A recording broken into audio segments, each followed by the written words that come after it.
What's going on, guys? Thank you so much for coming back to the channel, and I hope you're having an amazing day. Anyway, so I was thinking, since we just watched a little bit ago the trailer for Rebel Moon, and it was so amazing. And I know it's supposed to be just another Star Wars knockoff story. This was Zack Snyders' script for his Star Wars movie that he wanted to pull off, and then they said no because, let's face it, Hollywood is stupid, and how dare you have original ideas, especially when working with an IP that Disney just apparently loves to fuck over constantly.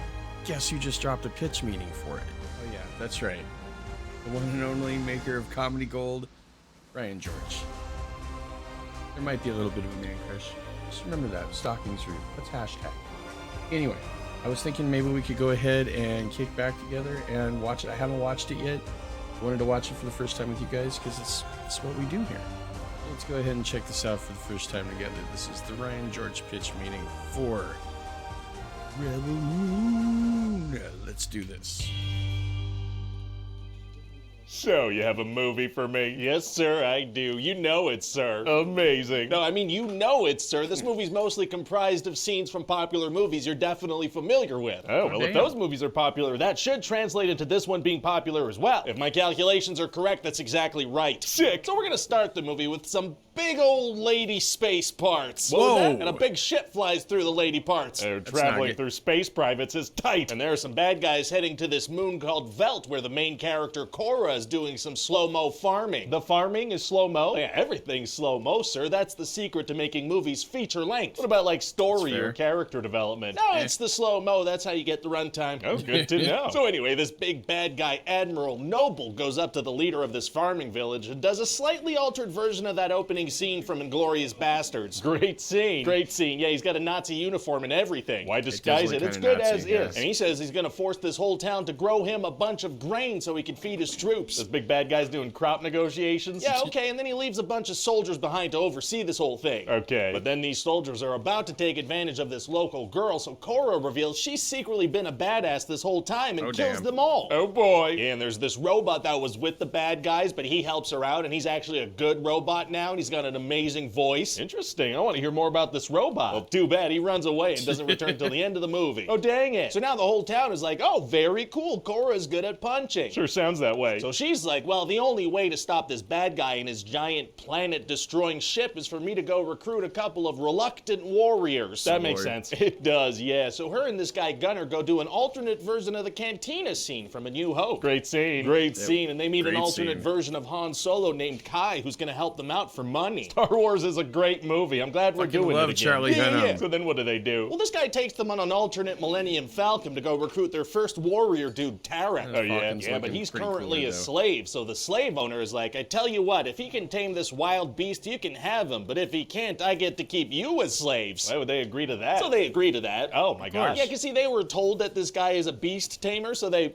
risk everything on that. Well, okay then. So then this guy's gonna do an alternate version of that hippogriff scene from Harry Potter. Great I was scene. thinking Great that or scene, and then Avatar. Buffy kills the slave owner and they take off. Very exciting. So on the next planet, they meet this other warrior, Nemesis, who has an alternate version of lightsabers. Great weapons. Great weapons. And so then she kills this big spider lady, and they all take off to the next planet. Wait, did they even ask her to join? I mean, probably off screen or something. I don't know. All right. So then they go recruit the next person. So just to be sure, this is like a montage you're describing, right? Oh, no. This is the movie. Are you sure? Because this just sounds like that one scene in every heist movie where they like get the team together. Yeah, but with slow motion, we will meet our runtime target. Okay. So they go see this General Titus guy who is dirty, but then showers and joins them. So is it going to be like fun banter between all the members of this growing team? No. Yeah, no, once you're on the team, you stand quietly in the background as others are recruited. Gotcha. Still- So Stoically next waiting. they go recruit this guy, Darian Bloodaxe, and he has a sister, and they both run a rebellion or something. So he joins? He joins, and he brings a couple of people with him, and now it's time for the final fight. Wait, do we like shit. learn stuff about people? Oh, yeah, we'll see at a certain point, Cora's gonna tell her entire story to Gunner. See, it turns out she was like raised by the space Nazis and she was one of their top people, but now she's good. She's not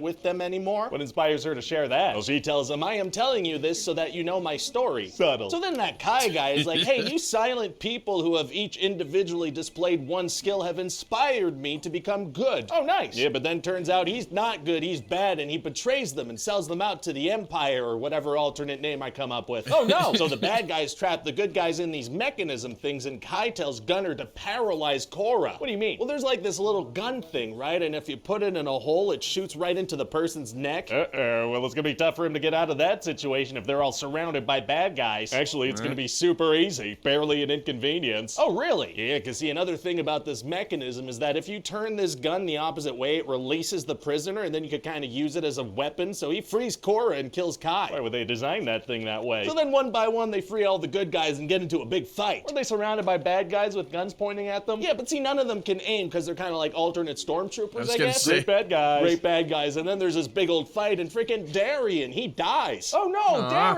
Darren!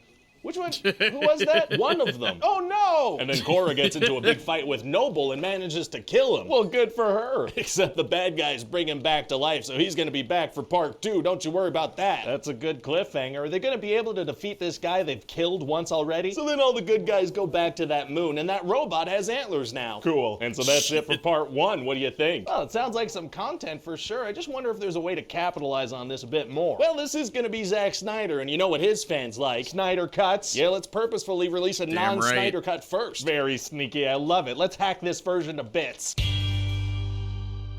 Wah! Hi everybody, Ryan George here. Thank you for watching that pitch meeting. I hope you enjoyed it. And listen, I want to be transparent with you, all right? Oh, give me a break, man. Seriously?